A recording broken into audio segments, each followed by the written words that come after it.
It's great to have you joining us on Radio Free Georgia's In Tune to Nature program. I'm host Carrie Freeman, coming to you in June of 2024 from Atlanta in the Muskogee Creek Territory in the foothills of the Appalachian Mountain Range. Today, we're going to be talking about coastal Georgia, particularly wildlife protection efforts and policy along Georgia's coast, focusing on the endangered right whale and sea turtles who breed here and are at risk due to shipping and fishing gear and dredging and noise and light pollution, as well as discussing ancient horseshoe crabs who are under threat lately by pharmaceutical industries who are draining them of their blue blood. Catherine Ridley, vice president of the nonprofit 100 Miles, is here to tell us what they are doing to help these gorgeous creatures along our coast and how we can help too. 100 Miles is a coastal nonprofit working to protect and preserve Georgia's coast through advocacy, education, and citizen engagement. Their efforts focus on core issues of water and wetlands, land use, changing climate, community resilience and equity, and wildlife. 100 Miles also believes in the power of storytelling to connect, empower, and inspire us all to take action for our coast. The website is 100miles.org, and that's all spelled out, no numerals. Our guest is the Vice President of Education and Communications at 100 Miles, Catherine Ridley. Catherine has more than 20 years of leadership experience in the nonprofit sector, including work as an environmental educator, writer, researcher, and fundraiser. From 2001 to 2007, Catherine coordinated sea turtle education and conservation efforts on Jekyll Island and helped to launch the Georgia Sea Turtle Center. In addition to her work in coastal Georgia, Catherine held senior leadership roles in environmental nonprofits and women's health organizations in Rhode Island and Massachusetts. An avid reader, writer, hiker, and peach enthusiast, she's the project leader for the Sea Turtle Project on St. Simon's Island, where she spends as much time as possible introducing her kids to the wonders of coastal Georgia. Welcome, Catherine. Hi, Carrie. Thank you for having me. Let's begin our discussion with the largest animals that we're going to talk about today, the North Atlantic right whales. I know there aren't that many of them left, and so it's important, extra important, that we protect them when they come to our southeastern shores to breed. Yet some of them are washing up dead on our shorelines. What kinds of issues are these North Atlantic right whales facing? Yeah, absolutely. North Atlantic right whales are my favorites. They're just such an iconic special species. Most of us have heard about them, but you may not know it's actually our state marine mammal. And Oh, that's because Georgia's 100-mile coast is part of a very small stretch of coastline here in the southeastern United States where right whales come to give birth. It's their only known calving ground in the entire world. And every winter, beginning in November, I know I speak for myself, but many Georgians, we're watching with bated breath as these animals come back and come down from their feeding grounds in New England to give birth along our shores, out in our coastal waters just off of our barrier islands. And despite that, despite there being such enthusiasm, most of us will never get a chance to see them in the wild. We have that connection and we follow along so closely, but there's fewer than about 360 individual right whales remaining oh today, my give or take. gosh. They That are is, considered, I know, critically endangered. And one of the biggest challenges is there's only around 70 calving females. So those are the individuals that are able to give birth and sustain the population. And they face a number of threats, as you alluded to. This whale, our right whales, North Atlantic right whales, are often called the urban whale. And that's because if you look at their migration path, coming down from New England and Nova Scotia, the Canadian and US East Coast, they're going through so many population centers, right? Think about New York and Washington, D.C., and all up and down the coast. It's really a gauntlet of what they're passing through in one direction or the other. And the two primary threats are vessel strikes and entanglements from commercial fishing gear and rope. I'm happy to talk more about them, but the big picture, both of those threats, the big picture is that NOAA Fisheries actually has declared what's called a unusual mortality event. And what that means is that, these whales are being killed by human causes in fairly dramatic numbers. Mm. To date, that was declared in 2017, and now this ongoing mortality event actually includes 40 documented right whale deaths and 34 documented serious, which are, likely fatal injuries. And we know from research that only about 1/3 of right whale deaths are ever documented. So it is a very serious time right now. And this is a moment in our conservation efforts where if we want to protect this species for the next generation and help to recover a species that has been around for so long and withstood so many challenges over the years, that we do have to take meaningful action. I remember sharing a photo with my class at GSU of a baby right whale calf who had cuts across her head, and then she washed up dead on the shore this spring. I might Right. have heard about it from 100 miles. That probably made headlines too, because this just happened. It was so sad because she was a victim of some kind of ship strike.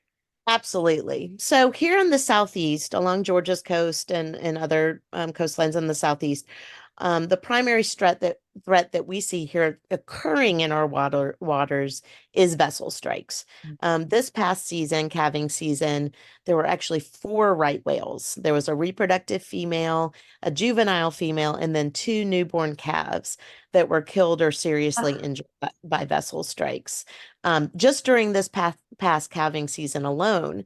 Um, and the one that you may have been referring to that captured really a lot of our hearts and imagination and hopes, but and media attention was a calf born to a mother nicknamed, of course they don't have names, but nicknamed Juno. We have yes, air that's the one. Yeah. right. So Juno was a 38-year-old female, and she actually had the first documented calf of the season this past year. So just after Thanksgiving, aerial observers who really do a wonderful service of teaching us most of what we're seeing because it is very hard to spot these whales or know where they are. So they go up in small planes and survey the southeastern coast. And they documented this whale, I believe, on November 28th. So just after Thanksgiving. And of course, again, there was a great celebration, and we all were so pleased to mark that news. But the downside, what happened within a matter of weeks, unfortunately, is that very first right whale calf was wounded at the time, just wounded by a vessel street strike. Weeks after its birth, it was spotted by a commercial or a charter fishing group off the South Carolina coast, off of Edisto Island, in I believe January 3rd. So just a matter of weeks after she had been born, she had already been struck by a vessel. Mm. And our scientists jumped into action. She was spotted a number of times off of Georgia's coast, and we got regular reports. We got even some videos. And, for a time, this whale was exhibiting relatively normal newborn behavior. But unfortunately, as scientists had predicted, she succumbed to her injuries, and she washed up on Cumberland Island on March 3rd after a period of monitoring. Her mother had been spotted just a few days before alone, so we knew that the outcome was unlikely to be successful. So she was one that got a lot of the headlines this year, or shouldn't say she, this calf. Yeah, we Um, didn't know the sex, right? right, That whether right. yeah, But the first calf of the season was one example that really became the poster child for this threat. Um, yeah. and what's, transpired is that the faster a vessel is traveling when it hits a large whale, just the higher likelihood that that whale will suffer in serious injury or death, as well as some very serious threats to the humans on board any vessel. And so what's been proven most effective is vessel speed and Right. excuse me, Slowing down the ships. Have, slowing down the big ships. So yeah. reducing speed to 10 knots is scientifically proven to reduce the risk of mortality from a collision by 80 to 90%. Wow. Um, NOAA Fisheries is now exposed, excuse me, I have a That's a tickle in governmental organization. my, You're talking about right, NOAA, yeah, the National Oceanic and Atmospheric Administration. administration, Their fishery. correct. So NOAA Fisheries has proposed expanding a vessel speed rule that the initial rule went into effect back in 2008. And they have proposed back in 2022 expanding that rule, basically expanding the size class of vessel that it would apply to.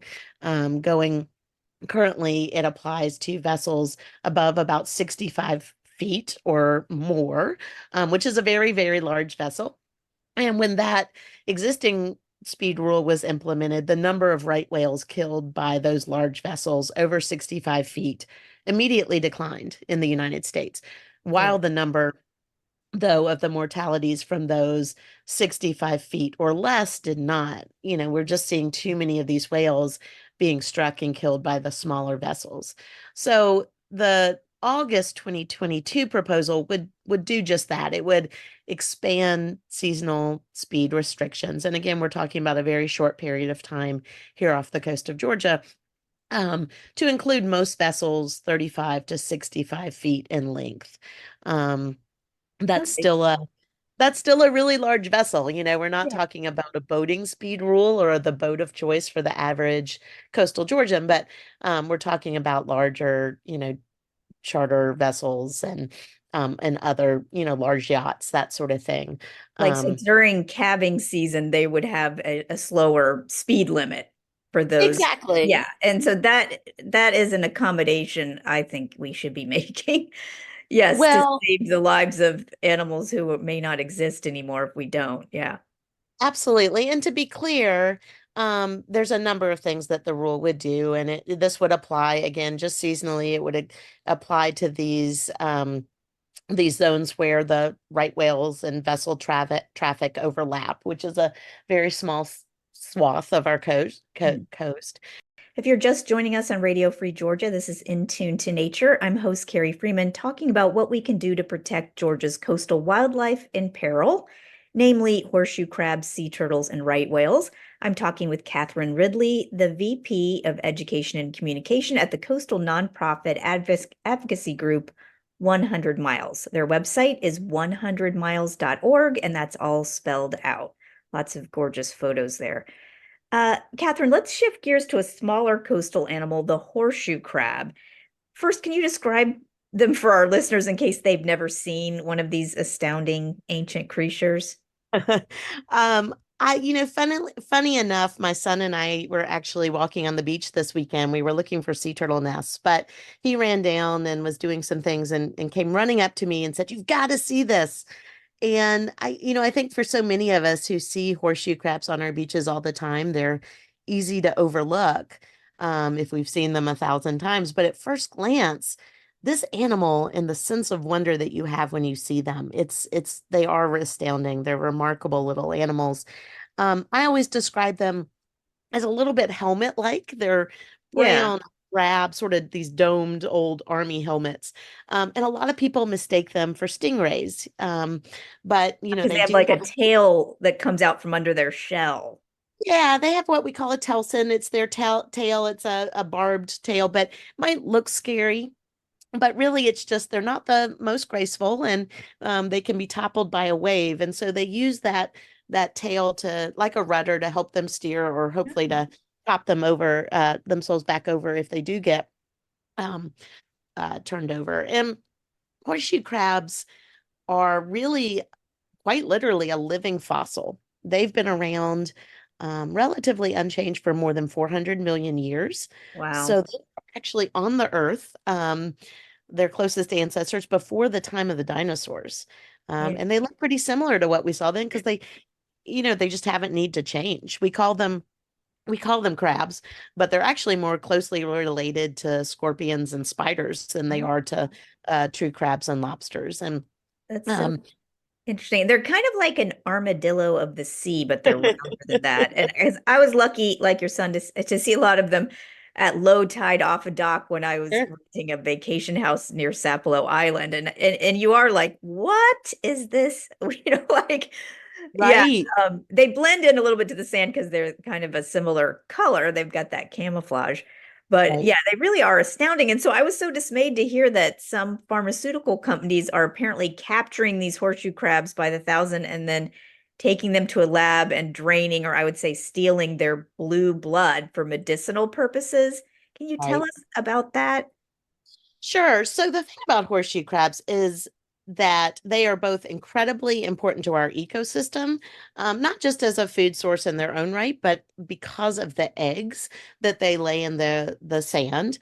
They come up and usually at high tide in the spring and deposit, hundreds of thousands of these green eggs um, that provide food in turn for some of our shorebird species that are using our coast as a stopover um, spot, basically like a big gas station, a fueling station on their journey from the Patagonia region of South America to the Arctic. And so Wow. they, animals like red knots in particular, are feasting on these horseshoe crab eggs, and they have just such tremendous ecological significance. But at the same time, humans also rely on them, as you alluded to. In the 1800s, 1900s, they were harvested for fertilizer and livestock feed. And then more recently, they've been under threat as bait for certain fisheries, as well as in the aquarium trade. But one of the biggest threats, as you said, is from the biomedical and the pharmaceutical industries. As you said, the horseshoe crab is a true blue blood. Their blood, the reason that it's blue is that it contains copper, which when it's exposed to oxygen turns blue. And it has a really unique special ability to clot, to stop bleeding, and protect them from these toxins, these bacterial toxins. And so this particular clotting agent is used then by humans to detect different pathogens, particularly around injectable drugs and IV fluids, which is a tremendous benefit. If you've ever needed a vaccine or an IV fluid, you've likely benefited from horseshoe crab blood. But the problem becomes that somewhere, between 500,000 up to maybe nearly 1 million horseshoe crabs are being harvested annually for this purpose. Many of them are returned to the beaches afterwards, but at, certainly a weekend level. And it's estimated that, somewhere around 30% will die in the process. Um, Yeah, it's so a horrible thing for them to experience. I saw a picture of them all being kind of drained in a laboratory. So they, just the idea that they're being kind of kidnapped and used and then returned is so difficult. right. But I understand there's a synthetic alternative that these pharmaceutical companies could be using to help humans that doesn't involve kidnapping and exploiting thousands of wild animals and messing Yeah, up the ecosystem. Can we you said it require well. companies to use this synthetic and kind of ban the mass crab kidnappings? Yeah, that's a great way to put it. I mean, that's the great news is there is this synthetic alternative that doesn't rely on the blood of a wild animal. And they've been shown to be as good as or better than the traditional testing using horseshoe crab blood and reagents. So 100 Miles is working with our partners. There's a really incredible coalition called the Horseshoe Crab Recovery Coalition.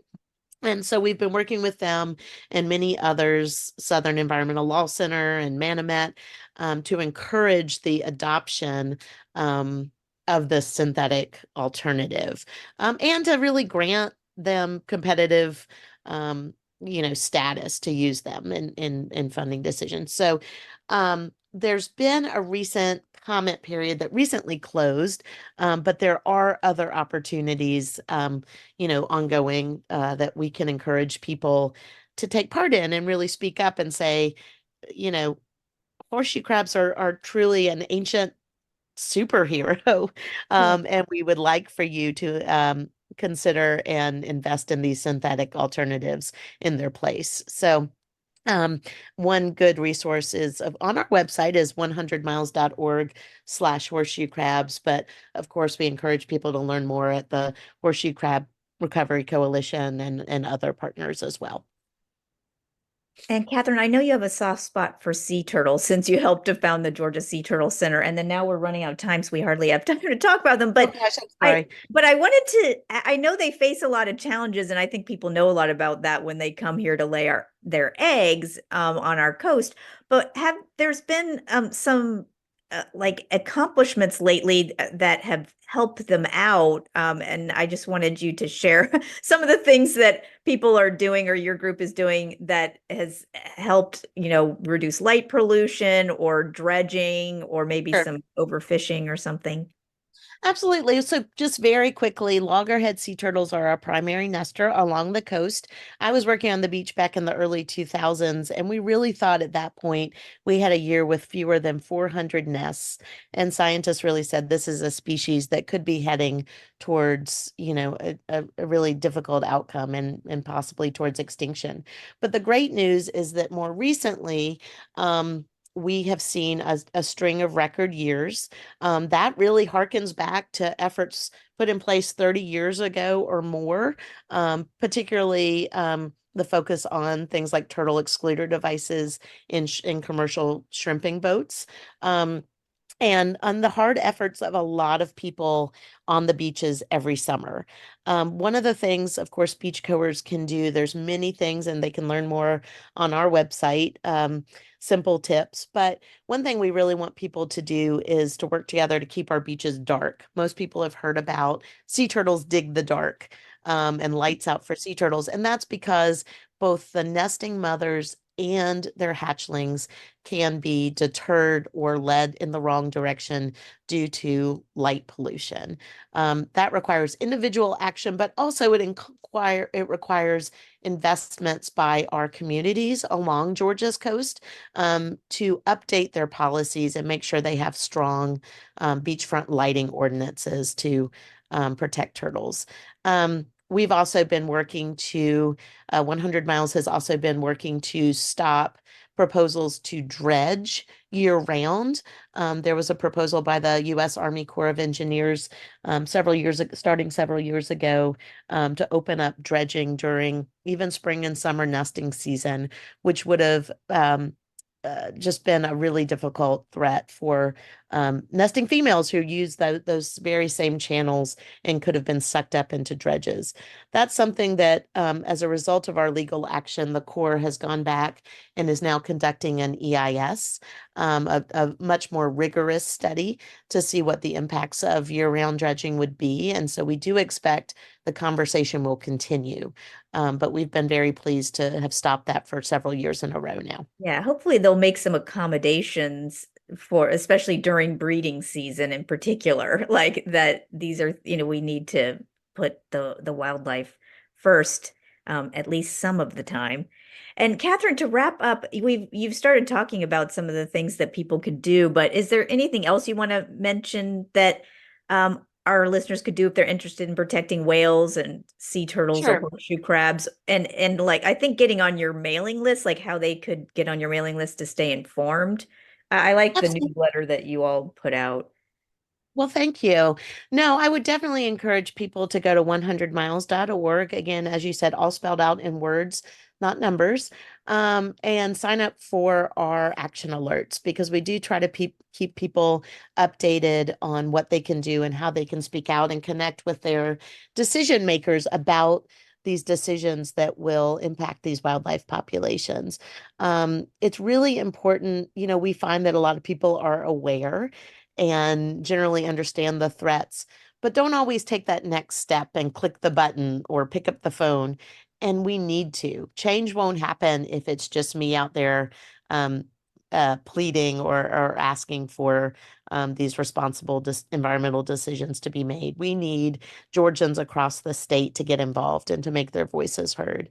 And I would just say, you know, Georgia has a long, very proud history of protecting wildlife. We've come together for decades, really, more than 5 or 6 decades, to protect our natural resources. And that's been because we've partnered with unlikely allies.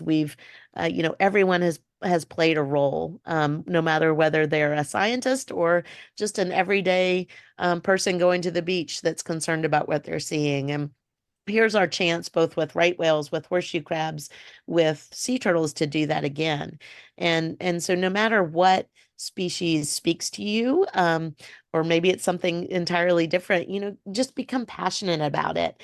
Educate your friends and neighbors, share information about how they can be better stewards, and then encourage them to stand up and send a letter or contact their senator. There's lots of actions on our website at 100miles.org/take action that they can monitor as well. I like that civic engagement. Well, that's the end of our show, but I want to thank you, Catherine Ridley, for being with us on Radio Free Georgia's In Tune to Nature program. Thanks for the work you and your team at 100 Miles is doing to protect our beautiful coastal habitats and the wildlife living amongst us, whom we are obligated to consider. Thank you for having me. This has been a pleasure. I look forward to talking further soon. And to our listeners, thank you for tuning in Tune to Nature, broadcasting every Wednesday at 6:30 p.m. Eastern Time, online at wrfg.org and on Atlanta radio station 89.3 FM. We post action items, news, and podcasts on the show's website, facebook.com/In Tune to Nature. The views and opinions expressed on the show do not necessarily reflect those of WRFG, its board staff, or volunteers. I'm one of those volunteers. I'm host Carrie Freeman, asking you to please support independent, non-commercial media like Radio Free Georgia. Remember to take care of yourself and others, including other species, like the ones who interact with us along our shorelines. Thank you for listening. Cheers.